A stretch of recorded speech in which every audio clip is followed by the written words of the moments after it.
जी हां दोस्तों, कई तरह के घोटालों ने अपने प्रदेश की खूब फजीयत कराई है। दोस्तों, अब जो खबर देहरादून से आई है वो एक बड़े घोटाले की है। खाता धारकों को सड़क पर ला दिया इस घोटाले ने। दिन का चैन लुट गया, रातों की नींद उड़ चुकी है। यहां तक कि आरबीआई का दखल हो गया। 6 महीने तक वित्तीय लेन देन पर रोक लगानी पड़ी।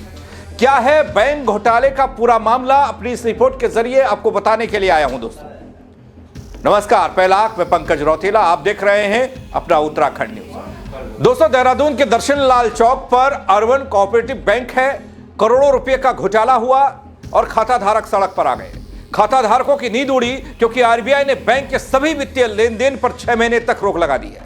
कैसे फंसे 9000 खाता धारक, ठेकेदारों के करोड़ों रुपए, ये बताने के लिए आया हूं। वीडियो को अंत तक जरूर देखिएगा। दोस्तों, पहले मैं आपको कुछ खाता धारकों की परेशानी दिखाता हूं, उन्हीं की जुबानी सुनाता हूं, फिर उसके बाद पूरी खबर बताऊंगा। थोड़ा देखिए। तो मुझे 19 साल हो चुके हैं। मेरे साथ मुकेश भाई खड़े हैं, इनको लगभग 30 से 35 साल हो चुके हैं वहाँ पे खाता चलाते हुए। तो अचिन भाई, जो ये पूरा मामला सामने आया है, ये क्या प्रकरण है जिसके चलते आप सभी लोग परेशान नजर आ रहे हैं? ये प्रकरण जो खबर में है, ये 2012-13 के आसपास ये प्रकरण शायद चलता आ रहा होगा, जिसमें घोटाला प्रतीत हो रहा है कि इसमें कुछ मशीनों का ऋण और प्रॉपर्टी से संबंधित ऋण दिए गए थे, लेकिन वो सब एनपीए होते चले गए, जिसमें कि रिकवरी नहीं बैंक कर पाए, ना ही इन्होंने रिकवरी से संबंधित कोई कार्रवाई करी, जो कि अब 2025-26 में जाकर के वो घोटाला उजागर हुआ है जनता के सामने। और उसमें हमारे जितने खाताधारक हैं उनके ऊपर जमा निकासी पे हर प्रकार की रोक लगा दी गई है। तो इसमें अचिन भाई कितने अमाउंट का होगा ये पूरा, जो ओवरऑल अगर देखा जाए टोटल? ये घोटाला तो जो लगभग प्रतीत होता है, ये 37-38 करोड़ रुपए के करीब का प्रतीत होता है, और जिसमें लगभग 124 करोड़ रुपए 9000 ग्राहकों के इसमें फंसे हुए हैं फिलहाल बैंक में। दोस्तों, राजधानी देहरादून से इस घोटाले की खबर आई तो सबको हैरान कर गई। यहां दर्शन लाल चौक पर स्थित अर्बन कोऑपरेटिव बैंक लिमिटेड में घोटाला हो गया। इस घोटाले की वजह से भारतीय रिजर्व बैंक यानी कि आरबीआई ने बैंक के खातों में होने वाले सभी वित्तीय लेन देन पर 6 महीने तक रोक लगा दी। अब इसका असर बैंक के करीब 9000 खाता धारकों पर पड़ रहा है। बैंक में वित्तीय लेन देन बंद हो गया है। खाता धारकों को काफी दिक्कतों का सामना करना पड़ रहा है। दोस्तों, आपको बता दूं, इस बैंक में नगर निगम के 50 ठेकेदारों के खाते हैं, जिनके करीब 30 से 35 करोड़ रुपए फ्रीज हो गए। ये तो हमें 4 दिन पहले ही मालूम चला पाया सर। जब हमने पेमेंट निकालने की बात की तो पता चला कि मालूम चला मित्र बंधु हो सके तो बंद कर दिया लेन देन, 2-3 दिन में सुलट जाएगा। पर ऐसा कुछ नजर नहीं आ रहा है। घोटाला तो बहुत, जो सुन रहे हैं लोगों से, बहुत पहले से चल रहा है, लेकिन हमारे ग्राउंड में कुछ नहीं दिखा। नहीं, अगर ये मालूम होता तो हम लोग पहले ही विड्रॉ कर लेते, यहाँ से अकाउंट बंद कर देते, लेकिन ऐसी जानकारी नहीं थी। नहीं, तो इसमें क्या लगता है आपको कि ऊपर के जो लोग प्रबंधन में, तो उन लोगों ने इस तरह के माहौल बनाया? हाँ, वो उन्हीं का होगा, क्योंकि ऐसा ना बहुत टाइम से चुनाव नहीं हुआ। पहले तो चुनाव मीटिंग में साल में एक बार मीटिंग हो जाती थी। हम शेयर होल्डर भी थे और अब भी शेयर होल्डर हैं हम, तो वहाँ पे चुनाव होते थे, लेकिन 8-10 साल से चुनाव नहीं हुए ना, हमको कभी मीटिंग में बुलाया गया है। तो यानी कि अंदर खाने इसमें गड़बड़ घोटाला चल रहा था। जी हां दोस्तों, लोगों को जब पता चला, पहले तो पता ही नहीं था, और जब पता चला इस घोटाले के बारे में तो पैरों तले जमीन खिसक गई और खाता धारकों के हाथ खाली खाली हो गए। दोस्तों, जैसे ही बैंक में लेन देन बंद होने की जानकारी खाता धारकों को लगी, सीधा बैंक पहुंच गए, जहां पर उन्होंने जमकर हंगामा किया। हंगामे के दौरान बैंक के कर्मचारी भी मौके से फरार बताए गए। सूचना मिलने पर पुलिस मौके पर पहुंचती है। बैंक अर्बन कोऑपरेटिव बैंक ने 38 करोड़ का नुकसान दिखा दिया है।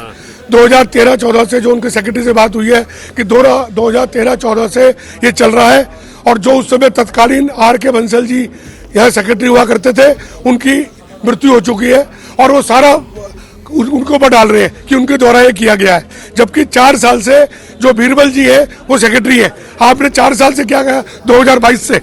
और आरबीआई हर साल ऑडिट करती है 2 बार 6-6 महीने में।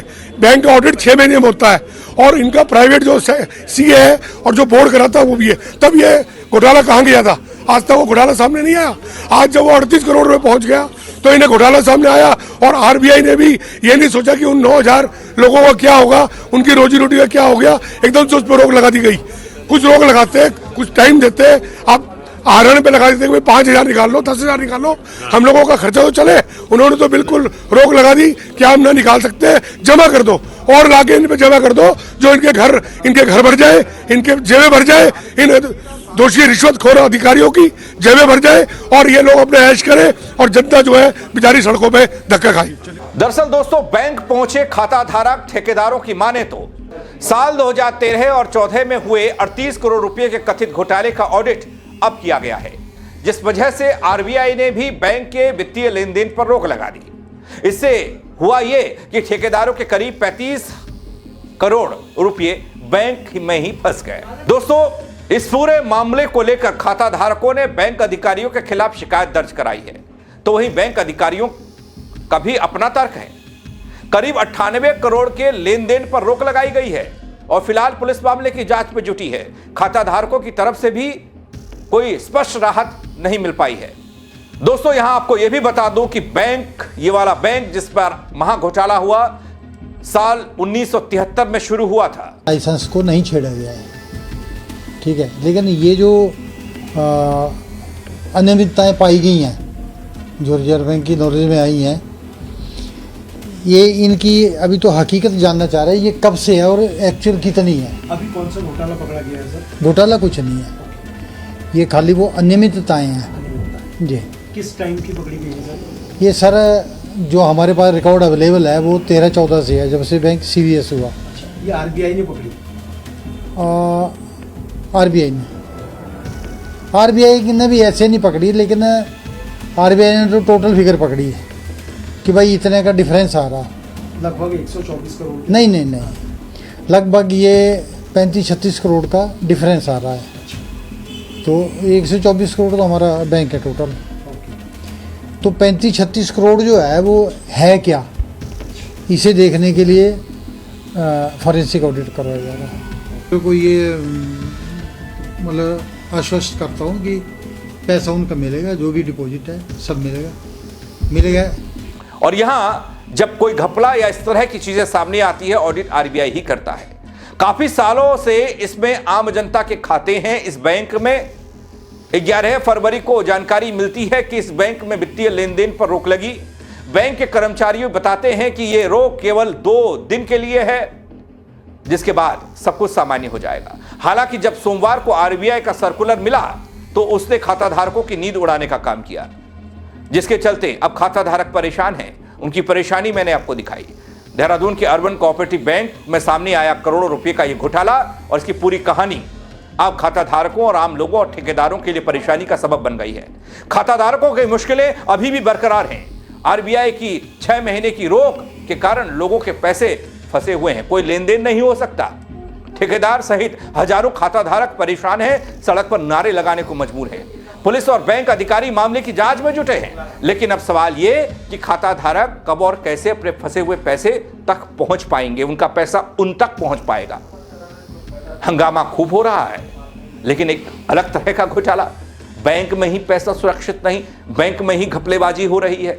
कोऑपरेटिव बैंक निशाने पर है। इस बार मामला बड़ा लगता है।